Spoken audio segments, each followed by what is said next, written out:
You're all set. Okay. All right. Well, good morning. Thank you for coming to this workshop. I'm Nicole Decker, Associate Director for Client Support and Communication within Campus Technology Services, and going to talk a little bit about best practices using AI.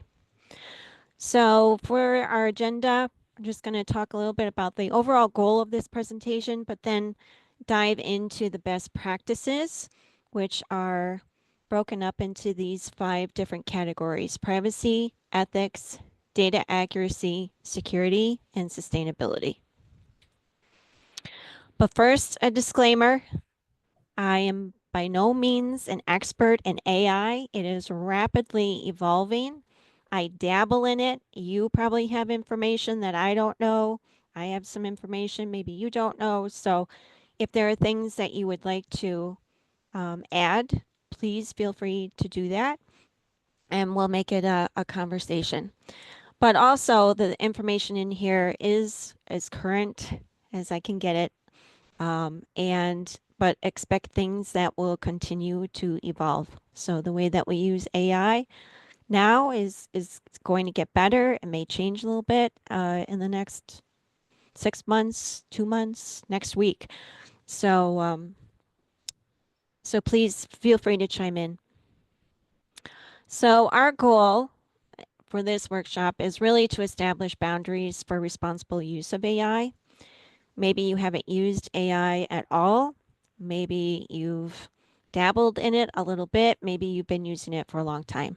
But really, this is going to create a framework for experimentation. So you have some guardrails in regards to what to think about, not just in using the tool, but some higher level things. Also, to mitigate the risks of using AI to you and our organization, this primarily revolves around the data you receive as output from AI. We'll talk a little bit about hallucinations. So sometimes there's false information that comes out. And then also the information that you give it. So when you've used an AI tool, you are able to upload some information. So we really want to make sure we let you know what the parameters are in regards to what information you're giving it. And then outline the expectations for those 5 categories of best practices. We won't cover specific use cases for AI.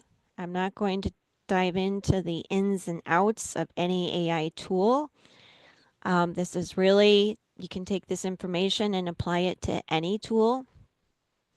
And we're not going to talk about prompt engineering. And if you haven't heard that term, that's really, the commands that you give the AI tool to get the best results. So let's dive into privacy first. And there are 2 things that we're going to cover here under privacy: data collection and data use. With data collection, AI is collecting lots of information, but to be fair, lots of software applications out there are collecting data as well. So if you sign up for an account, then you're going to have to give it some information, minimally probably your name and email address.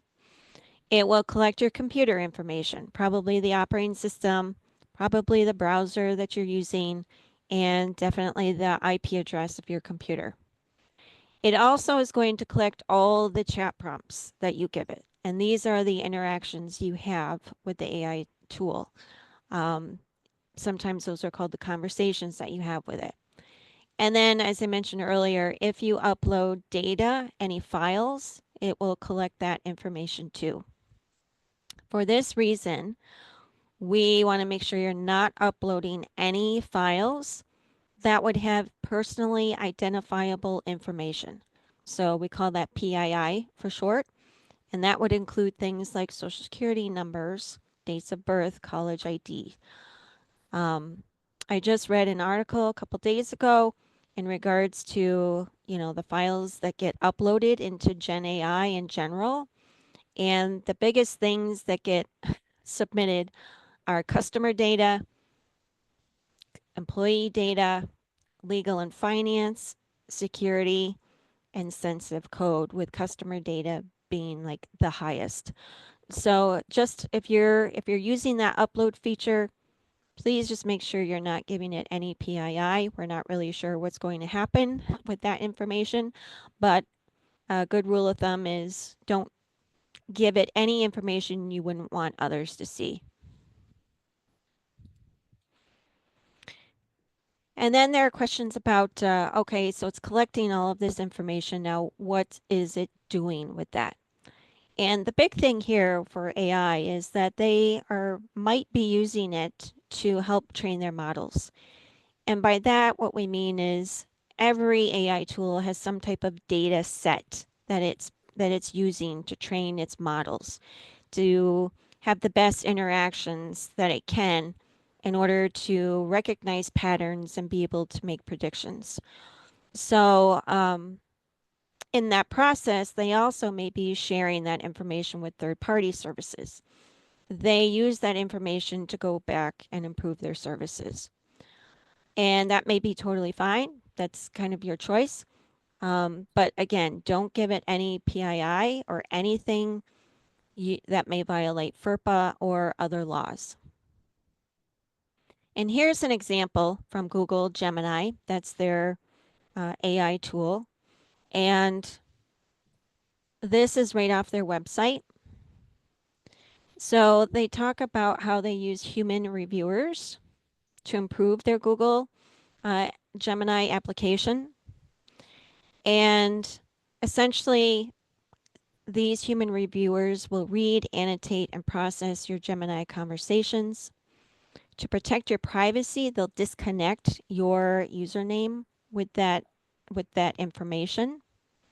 But then in bold, they'll say, don't enter confidential information or any data you wouldn't want a reviewer to see or Google to use to improve their services.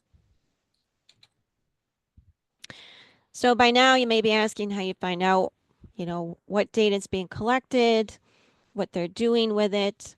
There's really two ways you can find this out. One is checking the company's privacy policy, and this is like terms and conditions, right? Nobody reads this stuff. They kind of click on it and say, "Yep, I'm good." But the privacy policy does have a lot of good information in it. If you feel like taking a deep dive into it, you can find that on their website. Every company has to have a privacy policy. Sometimes they'll include links to opting out of some of the data collection or how they're using the information. The other way is to check the privacy settings within the app. Some of them will have it, some won't. Um, but usually, you can go to that little cog, the wheel, and take a look at the settings to see what options are there for you. Some of them will, give you the option of whether to use your data. Some also will have some options for managing your history. So as you interact with the tool, just like you interact with Google, it keeps track of your history, and you might be able to manipulate those things as well. All right, so in summary here, for under privacy, check to see what data is being collected, how it's being used. You can do that using the privacy policy or the tool itself, and then make sure not to upload any sensitive data. All right, next section is ethics. And in this, we'll cover copyright and attribution and bias and influence. So under copyright, there are two things. One is the output that's generated, and the other is the information that's used in their data sets. So with the output, the generated output, you may tell it to create an image. Say you're create an image of being inside a log cabin looking out at the mountains and it's snowing and it's wintertime. And it creates this beautiful image. Can you then use that to copyright? And the answer to that is no. So the U.S. Copyright Office in 2023 said because it lacks human authorship, it cannot be copyrighted. So on the other side, these data sets that the companies use, we're not quite sure where all of that data comes from. Some of it is copyrighted material that they are using to train their models. So for people who hold these copyright, they make the argument that they should be compensated for that. On the flip side, the defendants are saying that it's fair use. So there's lots of conversations about this going on right now. There's no answer to that question quite yet, but that's an ongoing discussion. We'll have to see what happens. For attribution, we mentioned that the output is not able to be copyrighted. Should you still use attribution? And the best practice here is yes, for transparency reasons, but also allows your reader to gauge credibility, just like any other citation you would use. And there, lots of information out on university websites, primarily in libraries, talking about how to use attribution. And the main way to do this is to treat it the same as you would as an output of an algorithm. And here is an example, an APA style of an image. So you use the name of the company, the date that you created it, the name of the app, and you tell it it's an AI image and then direct it to the website. Then we get into bias a little bit. So we've talked about these data sets and we're not quite sure where that data comes from. Data is a commodity these days. It's all over. But if the data that's being used has inherent bias in it, unless that's taken out by these human reviewers and the model is trained, your output may also have some bias in it. So there may be some missing representation. It could amplify existing biases. So for this, we really talk about, not just taking the data and running with it. Take a look at it and see if it's really truly represents what you want it to either say or look. And I've got a couple of images here. So these examples came from the Washington Post, and the prompt that was used with this AI tool is a portrait photo of a productive person.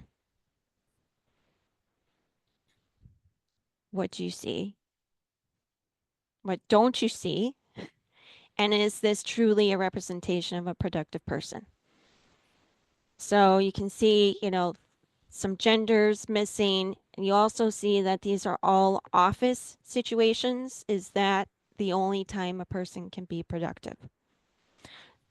Another example in this prompt was an attractive person. What do you see? What don't you see? And is this truly representative of what you want to represent for an attractive person? So just to summarize, really take a look at the output. Text as well. Text can have maybe some influence. So, is it really trying to steer your thinking in one way or another? Is that a good thing? Is that a bad thing? It's kind of in your hands to make that call. So you can't copyright generated content. You should give attribution to it and just be critical of the output. For data accuracy, we'll talk about cutoff dates and these things called hallucinations. For cutoff dates, this goes also back to the data sets. So there's a time period in which the company decides, okay, I'm done with the data set and the training, and now, this is the model that people are going to use. If they aren't constantly updating that, or some are really just using information that's already out on the web and don't have cutoff dates, some will have cutoff dates. Just take a look at the tool that you're using to see if they have cutoff dates, because these could go, months uh, ago. It could be a year ago. So, and this was an issue early on for some tools. They've gotten better with this. But if you're doing research, you really want to make sure that the information that you're using is the most up to date and the most accurate.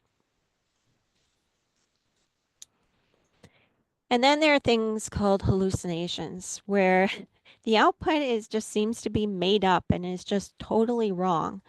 This can be text-based, but I ran this prompt in Gemini just a couple of days ago, and I said create an image regarding AI rapidly changing. And it gave me four images. All of them were wrong. These are just two of them, but you can see that they just totally misspelled rapidly. So that was just really bizarre. So take a look, make sure things are accurate. Um, and nowadays, well, with some tools, you may actually get a link. So when it gives you a statement about your uh, answering your question, they will include the little chain link and it will direct you to the website that it got the information from. And that's a nice way to just double check and verify that the information is accurate.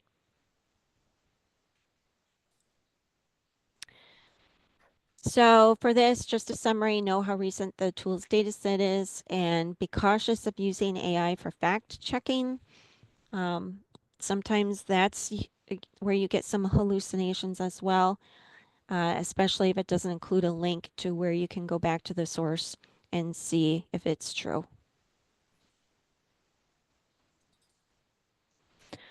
Okay, next is security.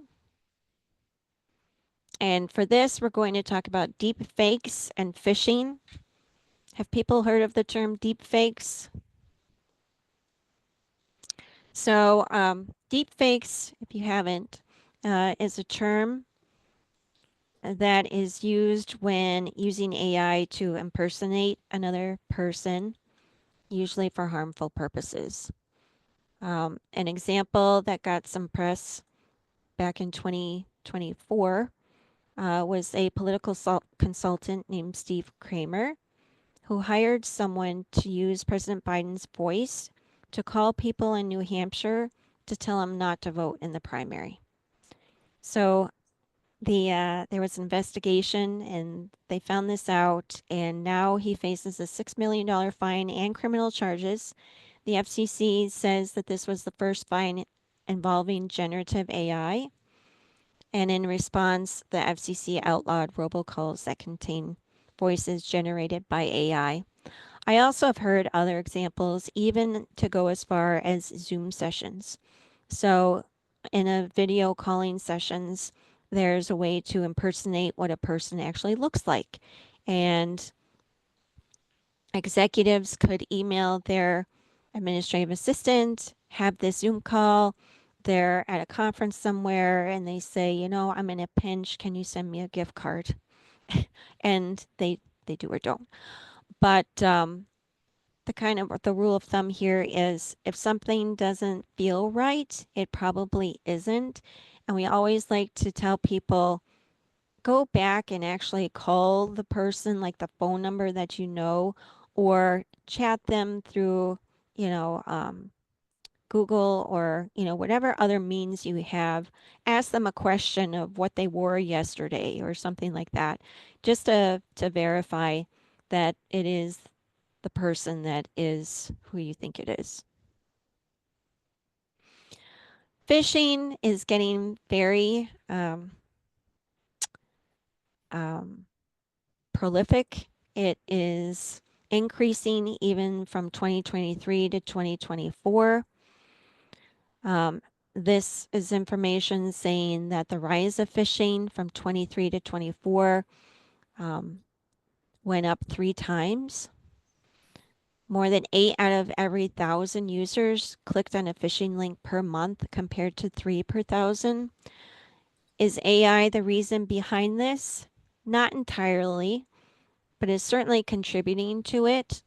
Just as AI can make us all more productive, it also can make hackers more productive. And to test this theory out, the Harvard Business Review did an experiment using AI with phishing campaigns. And what they did is generated 3 different variations of a phishing email. One was generated by AI completely, no edits. The other was a human expert. And by human expert, we mean someone who is trained on how to write phishing emails or what to look for and include.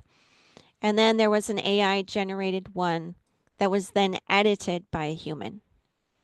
They sent that out, and the results show that the AI generated one by itself received 37% click through rates. And by that, what we mean is in the phish, somebody actually clicked on the link to the phishing site. The human expert generated one had 74% click through rates. And then the AI generated one that was then edited by human experts had 62%. So if a hacker was interested in using AI for their phishing, they could get by itself 37% click-through rate. But if they wanted a little more than that, almost up to the areas of human experts, they can generate one, polish it up, so to speak, and then get even higher click-through rates. And their predictions were that the quantity of phishing is going to increase due to automation, but also because the phishing email itself is getting better. We're used to looking for grammatical mistakes or spelling mistakes or just a non-professional type of email. AI takes all of that out. Everything's spelled correctly, grammar's good, and it even sounds professional. So it is getting harder to detect whether or not something is legitimate. And they also predict because of that, the click-through rates are going to increase. So in summary here, be suspicious. If something doesn't seem right, it probably isn't. We have, CTS has a lot of phishing identification tips out on our website. And we also are going to be sending some announcements out as we start the semester. It's a good time just to remind people, anytime you're asked for a gift card or a job offer, etc., be suspicious. And you can always call the help desk for assistance as well. All right, last topic here is sustainability. And for this, I've tried to show both sides of the issue here, mainly around energy consumption and emissions. The research I've done here says that there's not a lot of data for people to go by when it comes to energy consumption, specifically AI. But some are saying that the energy consumption is high, that a chat GPT query needs nearly 10 times as much electricity as a Google search query, that one chat GPT uses approximately as much electricity as one light bulb that is turned on for 20 minutes. Both Google and Microsoft released their sustainability reports, and they are saying that they need to build more data centers in order to keep up with the demand for AI. Because of that, the emissions is going to be a challenge, and reaching their goals of reductions of those emissions is going to be a challenge as well. On the other hand, Hannah Ritchie, who is she is a senior researcher at the University of Oxford and a deputy editor at Our World in Data, read through and studied the International Energy Agency's World Energy Outlook Report for 2024. And her key takeaways are this: it's hard to estimate AI's impact. It's most likely lower than people think. And based on that report, electric vehicles, air conditioning, and heating are the high consumers. And some of that's related to climate change. So For this, determine when you can use a Google search or want to use AI, but I'll say even using Google is not going to exclude you from using AI because they are putting AI results at the top of their searches. And then we'll have to wait and see that if there are continued innovations that will reduce energy use for technology and hope that these companies can figure out a way to reduce their carbon footprint. And that's what I have. So does anyone have any questions?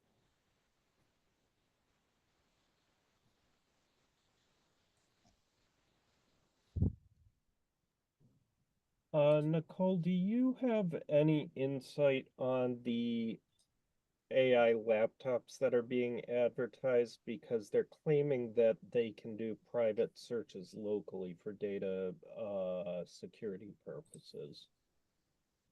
I have not researched much into that. I know that Dell is starting to send some things. And Dave, I don't want to put you on the spot, but I know that you have a little bit of information on this if you want to share it. Sure. So both Mac and Dell, if you're using specific AIs, you can sandbox. So on Mac now, you can actually convert Siri over into OpenAI's ChatGPT if you have an account and sandbox all of that. If you just use the standard search on Mac, that's all sandboxed. On Dell, they're relying heavily on Copilot and Microsoft. They've even changed the little key button to a Copilot key. That can be sandboxed if you set it up properly. But just by hardware rights, it's the same hardware.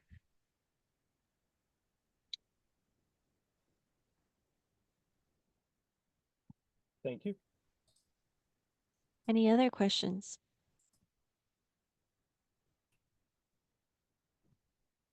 All right. Well, feel free to contact me if you do have any further questions. Looks like we have one Otherwise, in the chat. Oh. From Leah, are there any campus wide guidelines on AI? so this presentation, we're going to turn it into a web page, and we do have an AI website out on our university page. I don't have the URL handy, but I can provide that to you, Jessica, or to however we need to distribute that. And this information will be out there. So, and I know that the library also, Penfield Library, has a website that they've been putting together for AI related things as well. And then Kim was reaching out to David. Can you talk a little bit more about what you mean by sandboxed? Sure, and we can take it offline. It really just comes down to the product you're using, not so much the hardware. So specifically, like with OpenAI's ChatGPT, you can go into the settings and it won't remember your queries, your searches. It's almost like a private browser or an incognito mode. So each different AI, whether it's Gemini, Copilot, you need to get into the settings and look at that and see what it is. And probably a quick Google search of how to do that. Um, a lot of those points Nicole hit on in the presentation of not putting in PII because that can store things. But I'm happy if you guys anyone wants to reach out, I'll throw my email in and we can take it offline. And thank you, Teresa, for posting the AI website in the chat. And then Ben had a question about the slides. Is that just going to be on the website, Nicole, or do you want to share the slides? Right. I can put the slides on the website, but the page on the web, the page that I'm thinking of will be will have all of this information on it. Okay, perfect. Great. Well, thank you so much. I will stop the recording. All right. Well, thank you, everyone.